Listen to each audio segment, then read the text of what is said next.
অপশক্তি মোকাবেলা করে ইসলামের বিজয় নিশ্চিত করতে হবে বললেন মামুনুল হক। তিনি আরও বললেন, আমরা ভাস্কর্যের বিরুদ্ধে, বঙ্গবন্ধুর বিরুদ্ধে নয়। তো ভিউয়ার্স, বিস্তারিত জানতে ভিডিওটি না টেনে শেষ পর্যন্ত দেখুন। বাংলাদেশ খেলাফত মজলিসের ভারপ্রাপ্ত মহাসচিব শাইখুল হাদিস মাওলানা মামুনুল হক বলেন, ভাস্কর্য ইস্যুকে ঘোলাটে করে রাজনৈতিক ফায়দা হাসিল করতে এক শ্রেণীর লোক উঠে পড়ে লেগেছে। ইসলামের ভাস্কর্য বানানোর কোনো সুযোগ নেই, ন্যূনতম কোনো ইমানদার মূর্তি বা ভাস্কর্য বানানোর পক্ষে কথা বলার সুযোগ নেই। তিনি বলেন, বাংলাদেশ খেলাফত মজলিসের প্রতিটি কর্মীকে সকল অপশক্তির মোকাবেলা করে ইসলামের বিজয় নিশ্চিত করতে হবে। এ লক্ষ্যে সারা দেশের সকল শাখাকে দাওয়াতি মাসের কর্মসূচি বাস্তবায়নের আহ্বান জানান। তিনি পুরানা পল্টনস্থ দারুল খিলাফা মিলনায়তনে বাংলাদেশ খেলাফত মজলিসের কেন্দ্র ঘোষিত দাওয়াতি মাসের উদ্বোধনী অনুষ্ঠানে সভাপতির বক্তব্যে এসব কথা বলেন।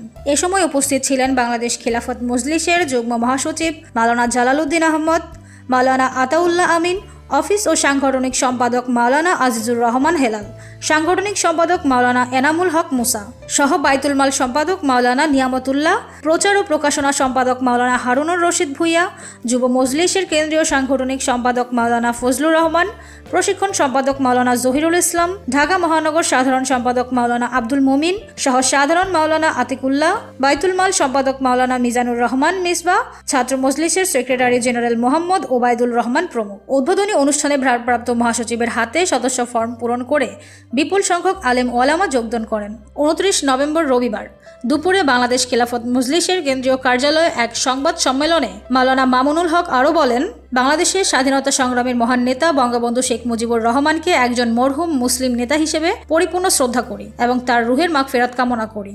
কখনো কোনোভাবেই এমন একজন প্রয়াত মরহুম জাতীয় নেতার বিরুদ্ধাচরণ করি না এবং করাকে সমীচীন মনে করি না। আবারও স্পষ্ট করে বলছি, আমাদের বক্তব্য ভাস্কর্যের বিরুদ্ধে, কোনোভাবেই বঙ্গবন্ধুর বিরুদ্ধে নয়। তিনি বলেন, কিছুদিন ধরে ঢাকার দোলাইপাড়ে বঙ্গবন্ধুর ভাস্কর্য নির্মাণের ইস্যুতে বিক্ষুব্ধ হয়ে উঠেছে বাংলাদেশের ধর্মীয় অঙ্গন।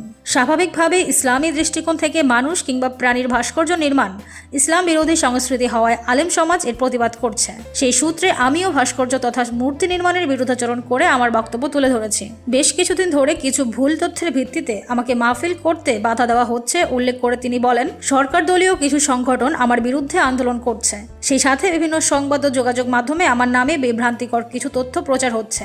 সুকৌশলে একটি মহল ভাস্কর্য নির্মাণে এই বিরোধিতাকে বঙ্গবন্ধু শেখ মুজিবুর রহমানের বিরোধিতা বলে আখ্যায়িত করার চেষ্টা করছে। এ বিষয়ে আমার বক্তব্য দ্ব্যর্থহীন।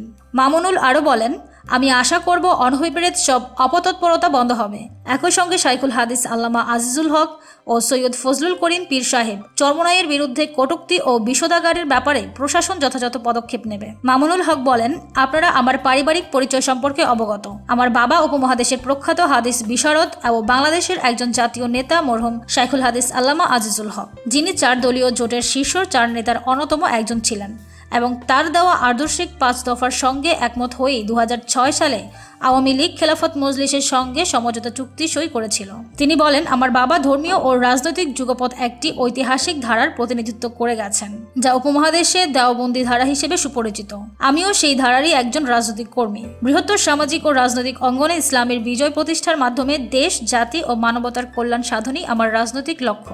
স্বচ্ছ রাজনৈতিক প্রক্রিয়ার মাধ্যমে লক্ষ্য অর্জনের চেষ্টা চালানোই আমার ব্রত। কোনো ষড়যন্ত্র অথবা গোপন আতাতের মাধ্যমে দেশ, রাষ্ট্র কিংবা সরকার বিরোধী কোনো কর্মসূচি আমাদের নেই। তিনি বলেন, অতীতে বিভিন্ন সময়ে বিভিন্ন জোটবদ্ধ রাজনীতিতে ভূমিকা রাখলেও বর্তমানে আমাদের সংগঠন বাংলাদেশ খেলাফত মজলিস ও ব্যক্তিগতভাবে আমি কোনো রাজনৈতিক জোটে যুক্ত নই। আমাদের এমন স্পষ্ট রাজনৈতিক অবস্থান থাকা সত্ত্বেও লক্ষ্য করছি একটি মহল ষড়যন্ত্রমূলকভাবে আমি ব্যক্তি মামুনুল হককে সরকারের মুখোমুখি দাঁড় করানোর পায়তারা চালাচ্ছে। এজন্য জামায়াত শিবিরের রাজনৈতিক এজেন্ডা বাস্তবায়নের অমূলক ও কল্পিত অভিযোগ আমার উপর চাপিয়ে দেওয়ার চেষ্টা করছে। আমি এই ষড়যন্ত্রের তীব্র নিন্দা জানাচ্ছি। তো ভিউয়ার্স, বঙ্গবন্ধুর ভাস্কর্য বানানোর ব্যাপারটি আপনার কাছে কি সঠিক লাগে জানিয়ে দিন ভিডিওর কমেন্ট বক্সে। আর ভিডিওটি ভালো লাগলে অবশ্যই লাইক দিন।